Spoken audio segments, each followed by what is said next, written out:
सूरदास जी कृष्ण काव्य धारा के प्रतिनिधि कवि, वह अपने आर्याधा कृष्ण की लीलाओं का गायन करना ही अपना प्रमुख उद्देश्य मानते थे।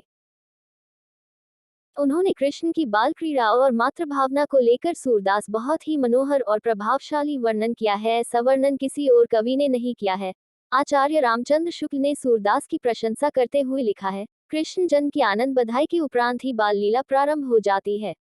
जितने विस्तृत और विशुद्ध रूप में बाल्य जीवन का चित्रण इन्होंने किया है, उतने विस्तृत रूप में और किसी कवि ने नहीं किया। बचपन से लेकर किशोरावस्था तक के क्रम से लगे हुए न जाने कितने चित्र मौजूद हैं। रामचंद्र शुक्ल जी सूरदास जी की प्रशंसा करते हुए कहा है कि सूरदास जी वात्सल्य का कोना कोना जानते हैं। वैसे तो श्री कृष्ण के बाल चरित्र का वर्णन श्रीमद् भागवत गीता में भी हुआ है और सूर के दीक्षा गुरु वल्लभाचार्य श्री कृष्ण के बाल रूप के ही उपासक थे, जबकि श्री कृष्ण के गोपीनाथ वल्लभ किशोर रूप को स्वामी विट्ठलनाथ के समय मान्यता मिली। अतः सूर के काव्य में कृष्ण के इन दोनों रूपों की विस्तृत रचनाएं की गई है। सूर की दृष्टि में बालकृष्ण में भी परम ब्रह्म अवतरित रहे हैं। उनकी बाल लीलाओं में भी ब्रह्मतत्व विद्यमान है, जो विशुद्ध बाल वर्णन की अपेक्षा कृष्ण के अवतारी रूप का परिचायक है। तभी तो कृष्ण द्वारा पैर का अंगूठा चूसने पर तीनों लोकों में खलबली मच जाती है।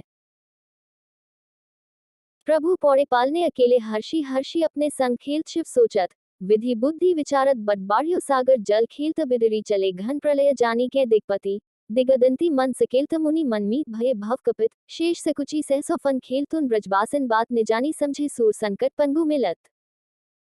इस दोहे में सूरदास जी ने एक माँ के प्रेम की व्याख्या की है और उसके मातृत्व की भावना को अपने शब्दों में पिरोया है। माता यशोदा कान्हा को पालने में झूला रही है, माता यशोदा कान्हा को प्रेम करती हुई लोरी सुना रही है, वह निद्रा रानी को बुला रही है। कभी कान्हा आंख बंद कर लेते हैं तो कभी आंख खोलकर इधर उधर देख रहे हैं। माता यशोदा कान्हा को सोते देख सबको चुप रहने के लिए बोलती है। वह अपनी आंखों से इशारे करती है और बताती है कि कान्हा सो रहा है। माता यशोदा कान्हा को सोता देख और सुलाते समय एक विशिष्ट प्रेम का अनुभव कर रही हैं। इस पद के माध्यम से एक भारतीय नारी का चित्र प्रस्तुत किया है, जो अपने लाल को सुला रही है और उसका आनंद प्राप्त कर रही है। वह सबको चुप रहने के लिए बोलती है और वह से हटकर घर के और भी काम करना चाहती है। यशोदा हरि पालने झुलावें, हलरावे दुलराय मल्हावें, जोई सुई कछु गावें। मेरे लाल को आव निंद्रिया, काहे न आनी सुबावें। तू काहे न बेगही आवें, तो को कान बुलावें। कबहो पलक हरी मूंद लेत हैं, कबहो धर फरकावें। सोवत जानी मौन है करहिन, करी करी सैन बतावें। एति अंतर अकुलाय उठे हरि, जसुमति मधुर गावें। जो सुख सूर अमर मुनि दुर्लभ, सो नंद भामिनी पावें। राग केदारा मैं तो चंद खिलौना लहूं। जहाँ लोटी धरनी पर अबही, तेरी गोद न हों। सुरभि को पे पान न करे हों, बेनी सिर न गुहे हों। हमें हों पूत नंद बाबा को, तेरा सुत न कहे हों। आगे आओ, बात सुनी मेरी, बलदे वही न जन हों। हंसी समुझावती, कहती जसोमती, नई दुल्हिया दई हो तेरी सौ, मेरी सुनी मैं अबही ब्याहन जहों। सूरदास हवे कुटिल बराती, गीत सुमंगल गेहों। श्याम सुंदर कह रहे हैं मैं तो यह चंद्रमा खिलौना लूंगा, यदि तू इसे नहीं देगी तो अभी पृथ्वी पर लौट जाऊंगा, तेरी गोद में नहीं आऊंगा। न तो गया का दूध पीऊंगा, न सिर में चुटिया गुंथवाऊंगा। मैं अपने नंद बाबा का पुत्र बनूंगा, तेरा बेटा नहीं कहलाऊंगा।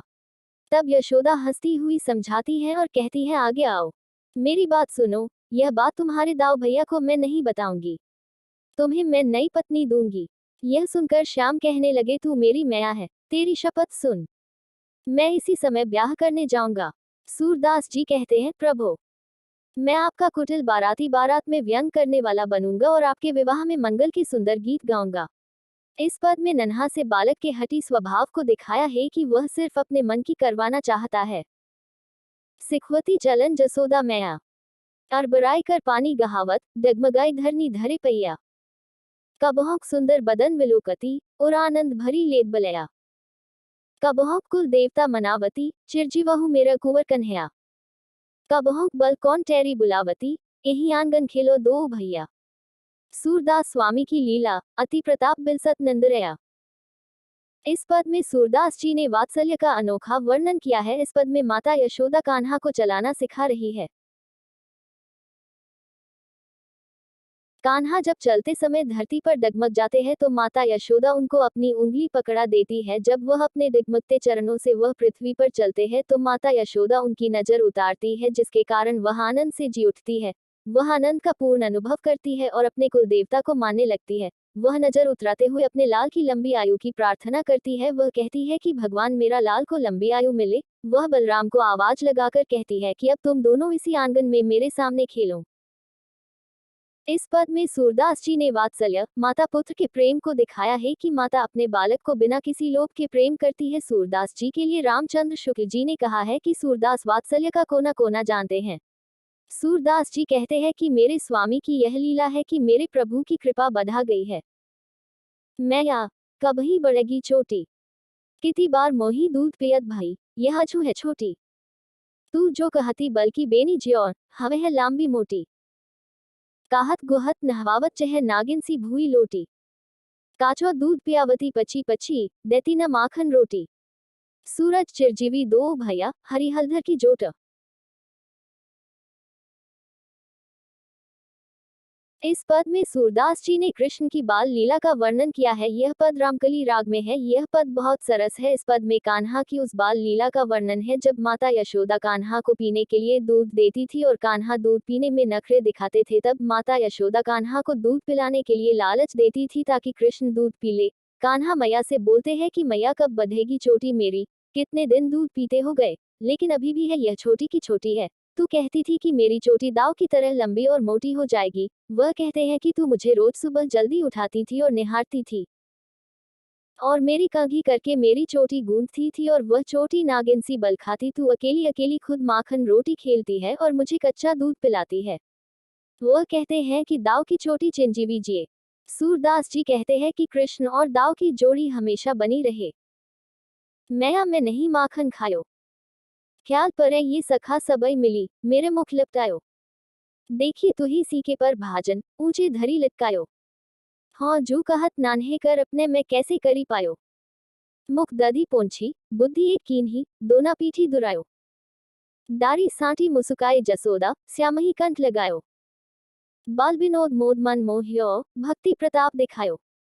सूरदास जसुमत को यह सुख, सिर्फ बिनची नहीं पायो। इस पद में सूरदास जी ने कृष्ण की उस बाल लीला का वर्णन करते हैं जब वह माखन चुराकर खाया करते थे। कृष्ण इस पद में कहते हैं मैया मैंने माखन नहीं खाया। यह माखन जो तू मेरे मुंह पर लगा देख रही है वह माखन तो मेरे दोस्तों ने मेरे मुंह पर लगा दिया है। मैं माखन कैसे खाऊंगा, मैं छोटा सा नन्हा सा बालक हूँ। तू तो माखन इतना ऊंचा लटका देती है, तू भी माखन निकालने के लिए किसी साधन का प्रयोग करती है, तो मैं कैसे निकाल पाऊंगा, मेरे छोटे छोटे हाथ व पैर है। तूने माखन इतना ऊंचा लटका रखा है। कन्हैया ने मुख से लिपटा माखन पोंछ छिपा लिया। कन्हैया की इस चतुराई को देखकर यशोदा मन ही मन मुस्कुराने लगी और कन्हैया की बात सुनकर उन्होंने छड़ी फेंककर उन्हें गले से लगा लेती है। कन्हैया माता यशोदा को कहते हैं कि मैं सौतेला हूं न, इसलिए तू मेरे साथ ऐसा व्यवहार करती है। सूरदास जी को जिस सुख की अनुभूति हुई वह सुख शिव व ब्रह्मा को भी दुर्लभ है। श्री कृष्ण ने बाल लीलाओं के माध्यम से यह सिद्ध किया है कि भक्ति का प्रभाव कितना महत्वपूर्ण है। सूरदास जी के पदों में माता पुत्र के प्रेम की अनोखी झलक दिखाती है। वह नेत्रों से यह संसार देखने में सक्षम नहीं थे, परंतु उन्होंने जिस तरह से कान्हा और माता यशोदा के प्रेम का विवरण दिया है वह एक सजीव चित्रण से कम नहीं है। कहते हैं उन्हें माता यशोदा का उन्हें हृदय प्राप्त था। सूरदास ने संयोग वात्सल्य की प्रस्तुति कृष्ण जन्म के बाद की है।